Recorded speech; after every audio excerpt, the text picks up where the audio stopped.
नमस्ते दोस्तों। आज मैं आपको मिश्रण के सवाल कराऊंगा, तो इस वीडियो को पूरा देख लेना। चलिए स्टार्ट करते हैं। पहला सवाल है, 100 लीटर मिश्रण में पानी की मात्रा 10% तथा शेष दूध है। यानी कि दो चीजें हैं, एक पानी है और एक दूध है। ठीक है, दूध। अब आप एक बात अच्छे से जानते हैं कि कोई भी मात्रा हो वो अपने आप में 100% होती है। दूध और पानी में, दूध और पानी दोनों चीज मिली हुई हैं, लेकिन इसमें बोला है पानी की जो मात्रा है वो 10% है। अगर पानी की मात्रा 10% है तो दूध की मात्रा कितनी होगी? 90% होगी, तभी तो दोनों का मिश्रण 100% होगा। फिर उसने बोला है इसमें कितने लीटर पानी और डालें ताकि प्राप्त मिश्रण में दूध की मात्रा 50% रहे। अगर दूध की मात्रा 50% रहेगी तो पानी की भी 50% रहेगी, तभी तो मिला के दोनों 100% होगा मिश्रण। तो याद रखना, जो मैं आपको बताता हूं बात पहले भी बता चुका हूं, मैंने मिश्रण के सवाल कराए हैं कि जो मिलाया जाए या घटाया जाए उसे काम में मत लेना। वो पानी मिलाने की बात कर रहा है तो पानी वाला काम में मत लो। पानी मिलाने की बात करे चाहे पानी घटाने की बात करे उसे काम में मत लीजिए। आपके पास मिश्रण कितना है? 100 लीटर ही तो है। अब जो हमने काम में नहीं लिया उसे हटा दो, जो बचा है उसे काम में लेंगे। यानी कि 90 लिखो ऊपर, ऊपर वाली वैल्यू ऊपर, नीचे वाली वैल्यू नीचे। ठीक है, सिंपल है। तो यहां गया 0 से 0 और 5 से 100 कटेगा 20 बार में। ठीक है, और 20 का गुना 9 से कर दो तो 180। तो हमारे पास जो मिश्रण था पहले वो 100 था और 100 से बढ़ के कितना हो गया? 180। तो कितना बढ़ चुका है? 100 से 180 हो गया, तो कितना बढ़ चुका है? 80 बढ़ गया। यानी कि डी ऑप्शन है प्रश्न का बिल्कुल सही जवाब। अब देखते हैं अगला प्रश्न। अगला सवाल है, जल और दूध के एक मिश्रण में आयतन 40 लीटर है, इसमें 10% जल है। इस मिश्रण में और कितना पानी मिलाया जाए कि नए मिश्रण में जल 20% हो जाए? देखो, जल और दूध है। ठीक है, जल कितना कहा गया? 10%। तो दूध भाई कितना होगा? 90% होगा। ठीक है, अगर जल हमारा 20% रह जाए तो दूध की मात्रा 80% होगी। क्लियर है इतनी बात आपको? अब उसने क्या बोला है? क्या मिलाने के लिए, घटाने के लिए बोला? उसने बोला कितना पानी मिलाया जाए। पानी मिलाने की बात कर रहा है तो पानी वाला काम में नहीं लेंगे। ठीक है, हमारा मिश्रण कितना है? 40 का। 40 लिखिए, जो बचा है ऊपर वाली वैल्यू ऊपर लिखो, नीचे वाली नीचे लिखो। 40 से 80 कटेगा 2 बार में और 2 से 90 कटेगा 45 बार में। तो पहले मिश्रण 40 था, अब हो गया 45। तो कितना बढ़ गया है? आप कहेंगे सर 5 बढ़ गया है, तो इसका मतलब 5 ही मिलाना है। पहला ऑप्शन यहां पे बिल्कुल सही जवाब है। अब देखते हैं अगला सवाल। अगला प्रश्न है, दूध तथा पानी के 20 किलो मिश्रण में 15% पानी है, इसमें 5 लीटर पानी और डाला जाए तो मिश्रण में दूध का प्रतिशत क्या होगा? क्या कहा है? दूध और पानी। देखो, प्रश्न को सही करने के लिए एक गलती कभी मत करना। बहुत बच्चे क्या करेंगे कि देखो दूध पहले दिया गया है तो दूध को बाद में लिख देंगे, पानी बाद में कहा गया पानी पहले लिख देंगे। ऐसा मत करना। जो वैल्यू क्वेश्चन में पहले दी गई है उसको पहले ही लिखना। ठीक है ना? चलिए, हमारे पास मिश्रण कितना है? 20 किलो का। हमसे एक बात कही गई है कि 15% पानी है। इस 20 किलो का हम 15% निकालेंगे जिससे कि ये पता लग जाए पानी कितना है। क्योंकि ये पानी परसेंट में है और ये किलो में है, तो हमें पानी को भी किलो में निकाल लेना है।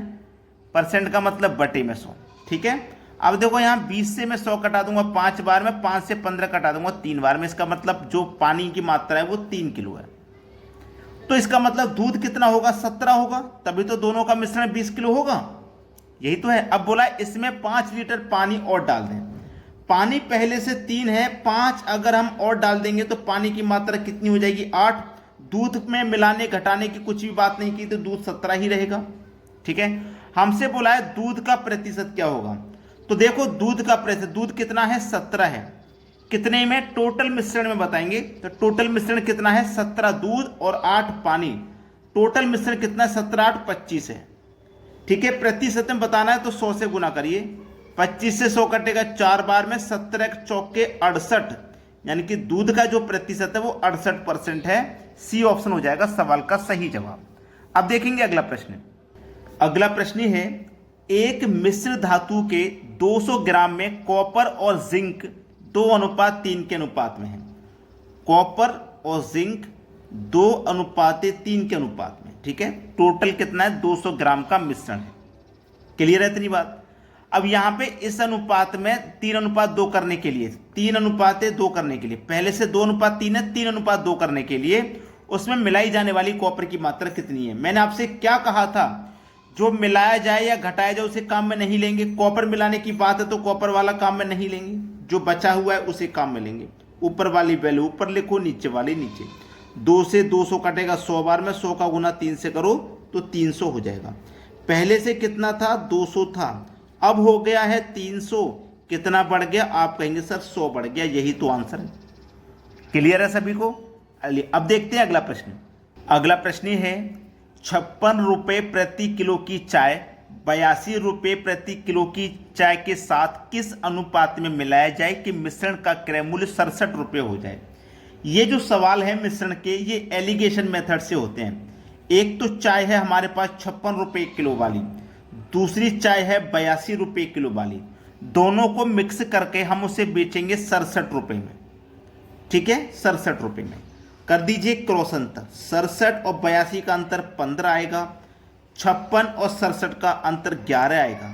तो ये क्या हुआ, 15:11 हुआ। इसका हमें अनुपात ही तो बताना था, 15:11। किस अनुपात में मिलाया जाएगा, 15:11 के अनुपात में मिलाया जाएगा। पहला ऑप्शन हो गया यहां पे सही जवाब। अब देखते हैं अगला प्रश्न।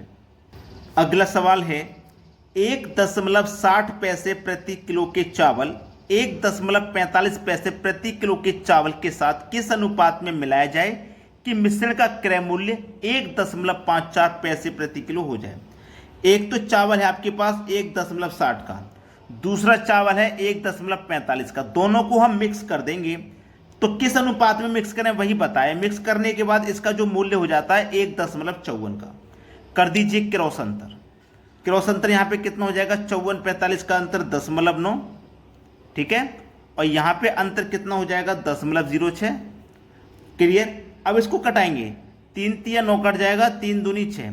तो ये आ गया निकल के आपका 3:2, ठीक है। 3:2, 3:2 मिलेगा आपको बी ऑप्शन में। ये आपके सवाल का हो जाएगा बिल्कुल सही जवाब।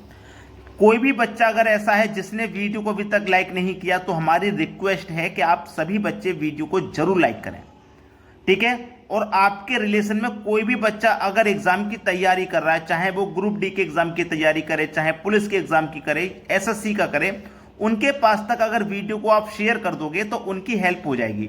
वो भी सीख जाएंगे कि इन प्रश्नों को कैसे किया जाता है। क्योंकि सभी बच्चे कोचिंग सेंटर नहीं जा पाते, कुछ बच्चे घर पे रह के भी तैयारी करते हैं। तो जो घर पे रह के तैयारी करते हैं ना, उनके पास तक वीडियो को जरूर शेयर कर दें, ठीक है। और कमेंट में बताएं कि आपको हमारे वीडियोस कैसे लगते हैं, ठीक है दोस्तों। धन्यवाद।